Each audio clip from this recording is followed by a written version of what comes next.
Hello and welcome to Maple Journey Guide channel. Today, I'll guide you through the process of applying for a work visa while you're in Canada as a tourist.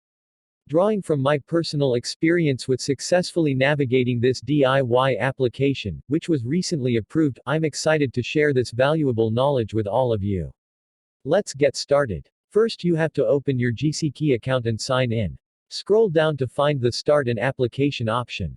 Click on Apply to Come to Canada to initiate the process. Upon clicking Apply to Come to Canada, you'll be directed to the next page. You will have to determine your eligibility and apply online. Click on Visitor Visa, Study, and/or Work Permit to proceed with your application. Now, you'll need to provide some personal information to find out if you're eligible to apply. Under What would you like to do in Canada? Select Work, since we're applying for a work permit. For How long are you planning to stay in Canada? Choose Temporarily, more than 6 months. This is appropriate if you have a closed work permit with a contract for 2 years. Enter the code on your passport and specify your country of origin. Indicate whether you have family in Canada. In my case, I have family because I'll be staying with my uncle. So, select Yes, and provide your family details, including your birthday. Click Next, then answer the question, are you a lawful permanent resident of the United States with a valid U.S. citizenship and immigration services? I answered no because it doesn't apply to me. Click Next. Now, indicate your current immigration status in Canada. Since I am currently staying in Canada as a tourist, I select Visitor. The next question asks, does one of the following apply to you? Answer honestly based on your situation. If none of the options apply, choose No. The following question is, are you a spouse, common law partner, or dependent child of a person who? Continue answering No to the subsequent questions if they don't apply to you. Ensure you carefully read each option to determine its relevance to your situation. Again, honesty is crucial for assessing your eligibility if you are allowed to submit an application to work in Canada. Click Next. When prompted, choose whether you're applying under the Canada, USA, Mexico Agreement, CUSMA, or a public policy related to a work permit, as announced by IRCC. If you've got a closed work permit, also known as an employer-specific work permit, click Yes. This means you can work only for the employer who hired you. The next question, do you have a job offer, and does your employer provide you with an offer of employment number or LMIA number? The answer here is yes. This is a vital requirement for your work permit application. Remember, securing an employer willing to provide an LMIA is a prerequisite. Moving on, the system will ask about your marital status. If you're single, like me, simply select Single and proceed. Then next is specify your destination province or territory. If you'll be spending most of your time in Alberta, select that. It's essential to choose the one that applies to your situation. Good news. You might be eligible to apply for a work permit even if you're in Canada as a tourist. This is a fantastic opportunity.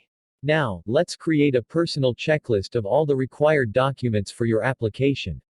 Now, let's start with the question about creating a personal checklist. Are you accompanying a family member who has status in Canada? My answer is yes because this is applicable to my situation. If you are uncertain about the question, you can press the question mark button to get more details. Next, consider when your status in Canada expires. This question pertains to the expiration of your tourist status. If your passport has no stamp upon entering Canada, it means you're allowed to stay for 6 months. Moving on, which option best describes your work situation? Since I found an employer who provided me with an LMIA and it's a closed work permit for 2 years, I have selected, I'm applying for an employee-specific work permit with LMIA exemption. Now, the next question, have you had a medical exam performed by an IRCC-authorized panel physician, doctor, within the last 12 months? I answered, yes. What I actually did here is opt for an upfront medical, meaning I took a medical examination even before submitting my work application.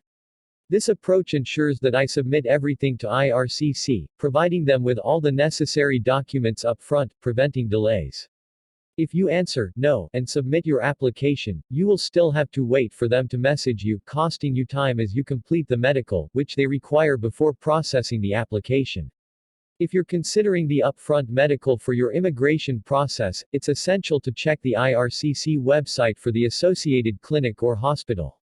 Ensure that you schedule your medical examination at the clinic or hospital affiliated with IRCC, as it is a requirement for the immigration process. It still depends on what you're planning to do. It's okay if you say no and wait for the IRCC to request you to undergo a medical examination. There are always pros and cons that you have to consider.